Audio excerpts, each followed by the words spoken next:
Good morning मेरे class 10th के प्यारे बगल लोग, कैसे हैं आप लोग। आशा करते हैं कि आप लोग ठीक होंगे, मन लगा के पढ़ाई कर रहे होंगे। तो बगल लोग हम लोग देख रहे हैं मैट्रिक फाइनल परीक्षा 2025 के महत्वपूर्ण सब्जेक्टिव क्वेश्चन का सीरीज हम लोग देख रहे हैं बगल लोग। ये हमारा आज का 10वां वीडियो होगा, है ना। और 1 से 9 तक का वीडियो हम प्लेलिस्ट में आपको, है ना, डाल दिए हैं। वहाँ से आप देख सकते हैं प्लेलिस्ट में जा करके, है ना। ये हमारा क्लास 10th का वीडियो होगा बगल लोग, है ना। सब्जेक्ट रहेगा हमारा ज्योग्राफी यानी भूगोल का रहेगा, है ना। ये हमारा गेस प्रश्न है बगल लोग, और हमारी यही कोशिश है कि 100% क्वेश्चन इसी से आएगा बगल लोग। एक भी क्वेश्चन छूटेगा नहीं अगर पूरा का पूरा आप कर लेते हैं तो, है ना। और कोशिश कीजिएगा बगल लोग, भूगोल को रटना नहीं है बगल लोग, इसको समझने का प्रयास कीजिएगा। समझ करके इसको 1-2 बार आप अपनी भाषा में लिख लीजिएगा, है ना। तो समझिए कि आपको लाइफ टाइम के लिए, जिंदगी भर के लिए याद हो जाएगा, कभी भूलिएगा नहीं।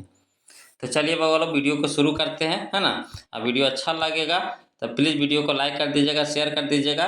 जो अभी तक चैनल को सब्सक्राइब नहीं किए हैं बगल लोग, तो प्लीज़ चैनल को सब्सक्राइब कर लीजिएगा, है ना। तो चलिए शुरू करते हैं बगल लोग। आज हम लोग चलेंगे 91, है ना। क्वेश्चन नंबर 91 देखिए, कहता है कि गैर परंपरागत ऊर्जा स्रोत का उल्लेख करें। गैर परंपरागत ऊर्जा स्रोत का उल्लेख करें। तो इसका उत्तर में लिखिएगा बगलो, गैर परंपरागत ऊर्जा स्रोतों में बायोगैस, सौर ऊर्जा, पवन ऊर्जा, ज्वारीय एवं तरंग ऊर्जा, है ना, भूतापीय ऊर्जा, जैव ऊर्जा महत्वपूर्ण है। कौन कौन सा? तो बायोगैस, सौर ऊर्जा, पवन ऊर्जा, ज्वारीय, है ना, तरंग ऊर्जा, भूतापीय ऊर्जा, जैव ऊर्जा, ये सब महत्वपूर्ण है। सौर ऊर्जा का विकास गुजरात, राजस्थान में हुआ है। पवन ऊर्जा का विकास गुजरात के कच्छ तथा तमिलनाडु के, है ना, तूतीकोरिन में हुआ है। पवन ऊर्जा का, है ना, कच्छ, गुजरात के कच्छ तथा तमिलनाडु के तूतीकोरिन में हुआ है पवन ऊर्जा का। ज्वारीय ऊर्जा कच्छ की खाड़ी तथा सुंदरबन में हुआ है। ज्वारीय ऊर्जा कच्छ की खाड़ी तथा सुंदरबन में हुआ है। हिमाचल की, है ना, मणिकरण में भूतापीय ऊर्जा का संयंत्र स्थापित किया गया है। तो इस तरह से आप लिख सकते हैं गैर परंपरागत ऊर्जा का, है ना, स्रोत का उल्लेख। आशा करते हैं कि आपको समझ में आ गया होगा वो लोग, है ना। अब हम लोग चलते हैं क्वेश्चन नंबर 92 की ओर। देखिए, कहता है क्वेश्चन नंबर 92 कि प्राकृतिक संसाधन क्या है उसका नाम लिखें। प्राकृतिक संसाधन क्या है उसका नाम लिखिए। इसका लिखिएगा उत्तर में कि प्रकृति के द्वारा बना हुआ वैसा पदार्थ जिसके द्वारा मानव की आवश्यकताओं की पूर्ति की जा सकती है उसे प्राथमिक संसाधन कहते हैं। जैसे सूर्य, वायु, जल, वन, कोयला, पेट्रोलियम इत्यादि, है ना। तो ये सब है हमारा है प्राकृतिक संसाधन, जो प्राकृतिक के द्वारा पहले से प्राप्त है। चलिए बगल क्वेश्चन नंबर हम लोग देखेंगे 93। देखिए, कहता है क्वेश्चन नंबर 93 कि पर्यावरण को बचाने के लिए 3 RS का नाम लिखें, है ना। तो पर्यावरण को बचाने के लिए 3 RS का नाम इस तरह से है। पहला में लिखिएगा, है ना, रिड्यूस का मतलब होता है कम उपयोग करना, तो उससे भी आप पर्यावरण को बचा सकते हैं। दूसरा है रिसाइकल में होता है पुनः चक्रण, फिर से उसको निर्माण करना, है ना। और तीसरा है रिफ्यूज, माने पुनः उपयोग करना, है ना। पुनः चक्रण करके उसको फिर से बनाइए, फिर उसको क्या करना, उपयोग करना है। तो है ना, इन 3 तरह का आप नाम दे सकते हैं। चलिए क्वेश्चन नंबर 94 देखिएगा बगरो। कहता है पर्यावरण के प्रति जागरूकता फैलाने में लगे कुछ संगठनों का नाम लिखें। पर्यावरण के प्रति जागरूकता फैलाने में लगे कुछ संगठनों का नाम लिखें। तो इसको लिखिएगा उत्तर में इस तरह से लिखिएगा, है ना। वैज्ञानिक, पहला पॉइंट में विज्ञान तथा पर्यावरण केंद्र, जरा बोलते हैं हम लोग CSE, है ना, विज्ञान एवं पर्यावरण केंद्र CSE। दूसरा पॉइंट में लिखिएगा नेशनल ग्रीन कोर, जिसको बोलते हैं NGC। तीसरा पॉइंट में लिखिएगा भारतीय वन्य जीवन ट्रस्ट, और चौथा पॉइंट में लिखिएगा पर्यावरण शिक्षण केंद्र, जिसको बोलते हैं CEE। और पांचवा पॉइंट में लिखिएगा ऊर्जा एवं संसाधन, है ना, संस्थान, जिसको बोलते हैं TERI। तो ये था बगलों हमारा पर्यावरण के प्रति जागरूकता फैलाने वाले कुछ संगठनों का नाम, इस तरह से था। चलिए अब हम लोग देखेंगे क्वेश्चन नंबर 95। कहता है गंगा एक्शन प्लान क्या है? गंगा एक्शन प्लान क्या है? तो इसका उत्तर में लिखिएगा कि गंगा नदी की सफाई तथा प्रदूषण के नियंत्रण के लिए भारत सरकार द्वारा बनाए गए योजना को गंगा एक्शन प्लान कहते हैं। यह, है ना, 1985 में लागू हुआ था, है ना। गंगा एक्शन प्लान कब लागू हुआ था? तो 1985 में। चलिए बोलो, अब हम लोग देखते हैं क्वेश्चन नंबर 96। देखिए, कहता है कि हिमालय प्रदेश का, है ना, कुल जल प्रबंधन प्रणाली क्या है? कुल, है ना, जल प्रबंधन प्रणाली क्या है? तो इसका उत्तर में लिखिएगा बोलो कि 400 वर्ष पहले हिमालय प्रदेश में झरनों से बहने वाले जल को स्थानीय लोगों की मदद एवं देखरेख में छोटी छोटी नलियों से पहाड़ी पर स्थित निचले गांवों तक लाया जाता था।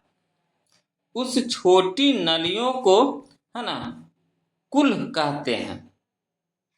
जब इसका सरकार द्वारा अधिग्रहण हुआ तो यह निष्क्रिय हो गया, है ना, मैंने इसको निष्क्रिय कर दिया, मैंने इसको खत्म कर दिया।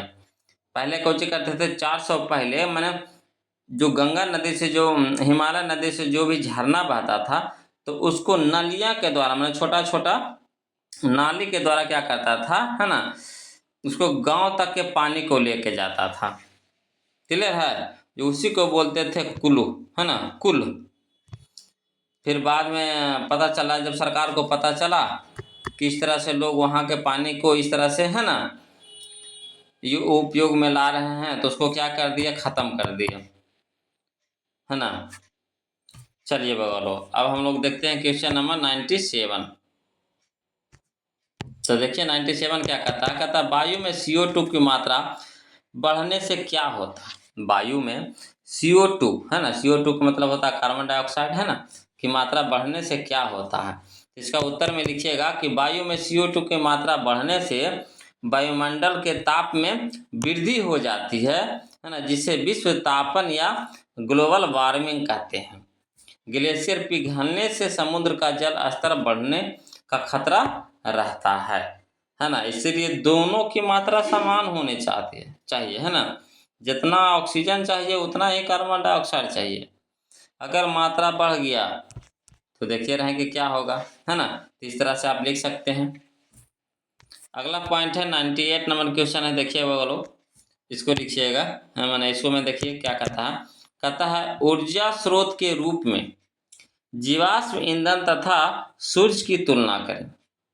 ऊर्जा स्रोत के रूप में जीवाश्म ईंधन तथा सूर्य की तुलना करें। तो इसका उत्तर में लिखिएगा, पहले जीवाश्म ईंधन लिख करके डाल दीजिएगा, इसमें पॉइंट बाय पॉइंट पहले दर्शाइएगा, है ना। तुलना करने का है, यानी अंतर लिखना है। तो इसको लिखिएगा इस तरह से पॉइंट बाय पॉइंट। कहता है जीवाश्म ईंधन का निर्माण जीव जंतुओं के अपघटन के फलस्वरूप होता है। दूसरा पॉइंट में लिखिएगा यह परंपरागत ऊर्जा स्रोत है। तीसरा पॉइंट में लिखिएगा कि जीवाश्म ईंधन का भंडार सीमित है। और चौथा पॉइंट में लिखिएगा कि इससे प्रदूषण उत्पन्न होता है। जीवाश्म ईंधन से क्या होता है? प्रदूषण उत्पन्न होता है। अब अगला है सूर्य, तो इसके बारे में लिखना है बगल। तो इसमें भी आप पॉइंट 4 को पॉइंट दे दीजिए। तो लिखिएगा पहला पॉइंट में सूर्य से ऊर्जा, है ना, ड्यूटेरियम के संलयन के फलस्वरूप उत्पन्न होता है। सूर्य से ऊर्जा ड्यूटेरियम के संलयन के फलस्वरूप उत्पन्न होता है। दूसरा पॉइंट में लिखिएगा कि यह गैर परंपरागत ऊर्जा स्रोत है। तीसरा पॉइंट में लिखिएगा सूर्य ऊर्जा का अनंत स्रोत है। चौथा पॉइंट में लिखिएगा इससे प्रदूषण उत्पन्न नहीं होता। मैंने उसी का उल्टा करते जाना। क्लियर है? तो चलिए लोग, अब हम लोग क्वेश्चन नंबर 99 देखते हैं। देखिए क्वेश्चन नंबर 99 क्या कहता है। कहता है वन संरक्षण हेतु क्या कदम आवश्यक है? वन संरक्षण हेतु क्या कदम आवश्यक है? तो इसका उत्तर में लिखिएगा कि वन को संरक्षण हेतु निम्नलिखित उपाय है। पहला पॉइंट में लिखिएगा कि वनों के कटाई पर रोक लगानी चाहिए। दूसरा पॉइंट में लिखिएगा वनों में जल संग्रहण नहीं होना चाहिए, है ना, मतलब जल का जमाव वहाँ पर नहीं होना चाहिए। तीसरा पॉइंट में लिखिएगा वनों में नए नए पौधों को लगानी चाहिए। जैसे जो जंगल कट रहा है, जो पेड़ पौधा सूख रहा है, तो उसके जगह पे आप दूसरा पौधा लगाइए, है ना, नया नया। चौथा पॉइंट में लिखिएगा कि वन्य जीवों को के शिकार पर रोक लगानी होनी चाहिए, मतलब वन्य जीवों के शिकार पर भी क्या होना चाहिए, रोक लगानी चाहिए। माने जो जंगल के अंदर, वन के अंदर जो भी जीव है तो उसको, है ना, मारा नहीं जाना चाहिए, शिकार करना किया नहीं जाना चाहिए, उस पर भी रोक लगाना चाहिए। इस तरह से हम लोग वन संरक्षण कर सकते हैं। चलिए बोलो, क्वेश्चन नंबर हम लोग अब 100 देखते हैं, है ना। देखिए क्या कहता है, कहता है हमें वन या वन जीवन संरक्षण क्यों करनी चाहिए? हमें वन या वन जीवन संरक्षण क्यों करनी चाहिए? तो इसका उत्तर में इस तरह से लिखिएगा वन हमारे अनेक प्रकार के जीव का सुरक्षा स्थल है। वन वायु प्रदूषण को नियंत्रित करता है। वनों से अनेक प्रकार की जड़ी बूटी प्राप्त होता है। वनों में वन्य जीवों का विकास होता है। वन जैव विविधताओं को सुरक्षा प्रदान करता है। वनों से हमें अनेक प्रकार के प्राकृतिक संसाधन प्राप्त होता है, जिससे हम लोगों की आवश्यकता की, है ना, जिससे हम लोगों की आवश्यकता की पूर्ति होती है। इसी तरह इसीलिए हम लोग को क्या संरक्षण, है ना, करनी चाहिए, जिससे हमें, है ना, इन सब का लाभ हो। चलिए बोलो, क्वेश्चन नंबर हम लोग अगला देखेंगे, है ना। क्वेश्चन नंबर 101 देखिए, कहता है कि कृषि जनित उद्योग से क्या तात्पर्य है? कृषि जनित उद्योग से क्या तात्पर्य है?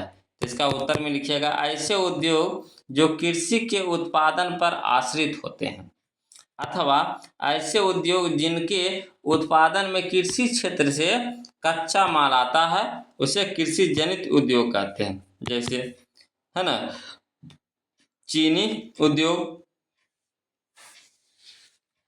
टमाटर सॉस उद्योग, है ना, तो यह कृषि जनित उद्योग में सब आता है बगल। जैसे चीनी उद्योग, तो गन्ना, है ना, गन्ना को की खेती होगी तभी तो चीनी बनेगा। टमाटर का उत्पादन होगा तभी तो टमाटर सॉस बनेगा। क्लियर है? तो इस तरह से इसका उत्तर हम लोग लिख सकते हैं। अगला है बगलो क्वेश्चन नंबर 102, कहता है शुष्क कृषि और आर्द्र कृषि किसे कहते हैं? शुष्क कृषि और आर्द्र कृषि किसे कहते हैं? ये सब क्वेश्चन आपको बार बार देखने को मिलेगा बगलो, है ना। ये सब VVI क्वेश्चन है, लिखिएगा। इसका उत्तर में शुष्क कृषि लिख करके डाल दीजिएगा। लिखिएगा शुष्क कृषि उसे कहते हैं जहाँ वर्षा औसतन 5 सेंटीमीटर से अधिक 5 सेंटीमीटर से कम होता है। क्या होता है? कम होता है, उसे शुष्क कृषि कहते हैं। और आर्द्र कृषि में लिखिएगा कि आर्द्र कृषि उसे कहते हैं जहां वर्षा औसतन 100 सेंटीमीटर से लेकर 200 सेंटीमीटर के बीच होता है, उसे आर्द्र कृषि कहते हैं। क्लियर है ना। 5 सेंटीमीटर से कम हो तो शुष्क कृषि, और 100 सेंटीमीटर से लेकर के 200 सेंटीमीटर के बीच में हो तो उसको बोलते हैं आर्द्र कृषि बोलते हैं। चलिए बोलो, क्वेश्चन नंबर हम लोग 103 देखते हैं।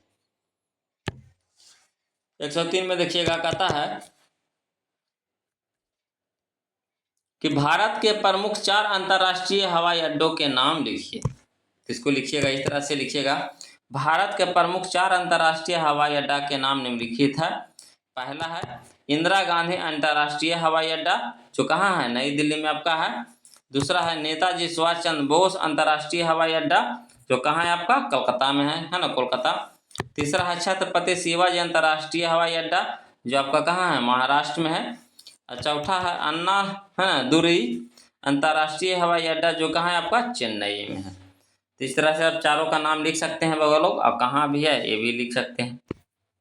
चलिए क्वेश्चन नंबर हम लोग देखते हैं 104, है ना। ये सब बहुत इंपॉर्टेंट क्वेश्चन है। लिखिए, कहता है प्राथमिक क्षेत्र, द्वितीय क्षेत्र और तृतीय क्षेत्र क्या है? प्राथमिक क्षेत्र, द्वितीयक क्षेत्र और तृतीय क्षेत्र क्या है। तो इसको लिखिएगा इस तरह से, प्राथमिक क्षेत्र लिख करके डैश दीजिए, इसमें लिखिएगा। देखिएगा प्राथमिक क्षेत्र में मुख्यतः कृषि आता है। प्राथमिक क्षेत्र में कौन सा आता है, तो कृषि आता है। इसके साथ साथ पशुपालन, मछली पालन, मुर्गी पालन भी आते हैं।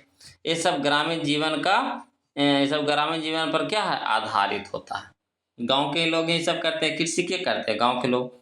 पशुपालन, मछली पालन, मुर्गी पालन कहाँ आपको देखने को मिलेगा, गांव में है। दूसरा है द्वितीय क्षेत्र, इसमें लिखिएगा द्वितीय क्षेत्र को औद्योगिक क्षेत्र भी कहते हैं। इसमें खनिजों को निकाला जाता है तथा उससे उपयोगी वस्तुओं को बनाया जाता है, इसको बोलते हैं द्वितीय क्षेत्र, है ना। तृतीय क्षेत्र में लिखिएगा, तृतीय क्षेत्र में कि तृतीय क्षेत्र को सेवा क्षेत्र भी कहते हैं, जैसे बैंकिंग, बीमा, परिवहन, व्यापार, नौकरी आदि तृतीय क्षेत्र में आते हैं। जो शिक्षक स्कूल में पढ़ाते हैं वो भी तृतीय क्षेत्र में आते हैं। क्लियर है, आशा करते हैं बगल लोग, है ना,